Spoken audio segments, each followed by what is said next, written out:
76% della ricchezza italiana, del PIL prodotto dalle piccole e medie imprese, che sono state scaraventate in una crisi senza precedenti dalle politiche di austerity, in particolare dalle scelte del governo Monti. Che cosa si può fare nell'immediato per risollevare la sorte delle piccole e medie imprese e quindi la produttività? Ma ci sono due interventi fondamentali che vanno considerati.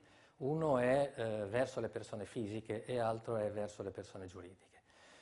Sulle persone fisiche noi dobbiamo ricreare potere di domanda e specialmente sulle classi che hanno un salario medio-basso dobbiamo ritornare sull'IRPEF e sulla tassazione per ridare potere d'acquisto a queste classi. Contemporaneamente dobbiamo intervenire sulle imprese agendo sulla fiscalità. Noi oggi sappiamo che il fisco in Italia, a seconda che si prenda il sommerso o meno, va dal 45 al 55%. E questa è una tassazione che ormai è diventata insopportabile perché dovendo competere a livello internazionale le imprese sono schiacciate dal fisco. Quindi diventa indispensabile agire su un parametro che è quello del cuneo fiscale e dell'IRAP, che sono due modi di tassare le imprese che stanno diventando oggi un macigno che sta schiacciando la piccola e media impresa, che rappresenta, come si diceva, il 75 per circa 3/4 del PIL italiano e che rappresenta il 99,9 delle imprese italiane, anche perché in Italia purtroppo non esiste più la grande impresa che invece è da traino alla ricerca e sviluppo e all'innovazione tecnologica. Quindi agendo sul cuneo fiscale si può agire su due settori. Uno è l'IRPEF, perché il cuneo fiscale, come tutti sappiamo, è la differenza tra il netto che rimane al lavoratore e il costo dell'impresa.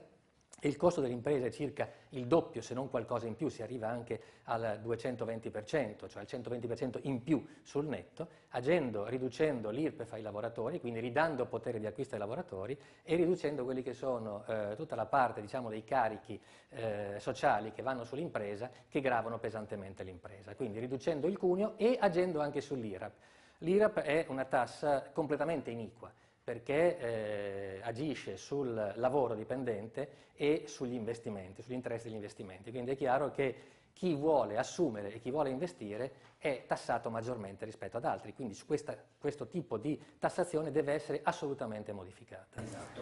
Ora, noi in Italia abbiamo problemi vecchi e nuovi, abbiamo una serie di scelte sbagliate che hanno, come dicevi tu, portato a una crisi strutturale della grande impresa, dell'innovazione. E possiamo dire che il problema delle imprese italiane, della produttività italiana, non è l'eccessiva presenza dello Stato e soprattutto non è una esorbitante spesa pubblica, come invece affermano diversi commentatori italiani e anche economisti.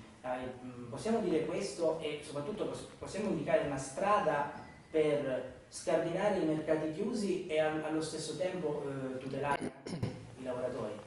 Ma sulla questione del debito forse vale la pena di aprire una piccolissima parentesi.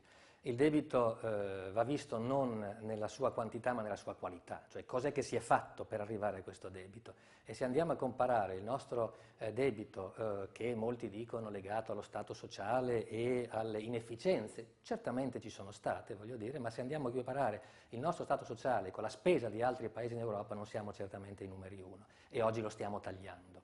Quindi attenzione al debito, perché altro punto essenziale, se avessimo probabilmente agito sulla tassazione in maniera corretta e sull'evasione fiscale, probabilmente non avremmo un rapporto debito-PIL del 120 e rotti per cento, ma lo avremmo certamente sotto al 100. Consideriamo che ogni anno al gettito dello Stato non arrivano circa 120-130 miliardi di gettito fiscale per evasione ed elusione e ci sono 60 miliardi che sono legati alla corruzione. Quindi tutto questo cosa vuol dire? Che se di questi 200 miliardi ne avessimo recuperati solamente 50 negli ultimi 10 anni, avremmo un debito PIL che equivale al 100% circa, quindi saremmo in linea con molti altri paesi europei, certamente probabilmente al di sotto degli Stati Uniti e certamente molto al di sotto del Giappone che è al 230%. E qui qualcuno dovrebbe farsi una domanda: perché il Giappone regge e noi non reggiamo? Per arrivare al discorso di che cosa deve fare la piccola e media impresa, che cosa potrebbe fare un governo saggio sulla piccola e media impresa, beh, diciamo che qui i problemi sono duplici. Uno, ci sono anche dei problemi dell'imprenditore e ci sono dei problemi quindi di chi ha gestito le imprese per tanti anni e di chi, come lo Stato, non ha fatto nulla per le imprese. Arriviamo al secondo, il primo lo tralasciamo. perché, voglio dire, se ne potrebbe raccontare di fatti non molto positivi. Parlo ad esempio solamente delle reti di imprese. Noi abbiamo imprese piccolissime, con imprese così piccole non riusciamo a fare internazionalizzazione. C'era un articolo sul Sole 24 Ore di ieri che faceva un rapporto tra la nostra internazionalizzazione sui paesi emergenti e gli altri paesi europei. Noi siamo veramente di nuovo il fanalino di coda, perché non abbiamo la dimensione critica per poter investire. Quindi, lasciando stare questi problemi un attimo, arrivando su quelli che non ha fatto lo Stato, pensiamo a tutti i lacci e lacciuoli della pubblica amministrazione, al discorso appunto che dicevo prima della fiscalità, al discorso delle infrastrutture che non abbiamo, cioè noi abbiamo veramente bloccato le imprese. Il problema non è avere troppo Stato o troppa spesa, ma avere uno Stato che funziona male e una spesa che è gestita male. Assolutamente così. Lo Stato non è un problema di debito a questo punto. Il debito certamente va ridotto, ma va ridotto con l'evasione fiscale, quindi una lotta seria che nessuno ha mai fatto. La cosa paradossale è che tutti ne parlano e nessuno ha una ricetta. Noi l'abbiamo scritta nel nostro programma, l'abbiamo detta, ed è quella della moneta elettronica, ed è quella con ragionevolezza della tassazione del contante e così via, e si potrebbe ottenere risultati significativi. Il pareggio di bilancio è completamente un nonsense, sia che si sia in una fase di recessione, sia che si sia in una fase di sviluppo. Un governo, e aggiungo chiaramente, sano, tra virgolette, quindi corretto ed intelligente e serio, deve assolutamente poter manovrare il bilancio in funzione degli investimenti che devono essere fatti, con un'attenzione chiaramente a la compatibilità con un debito. Finisco una cosa sul fiscal compact, è una pura follia, perché sono 50 miliardi all'anno che noi dovremmo tassare di nuovo tutti i nostri poveri operai, impiegati, classe media, che non ce la fanno più.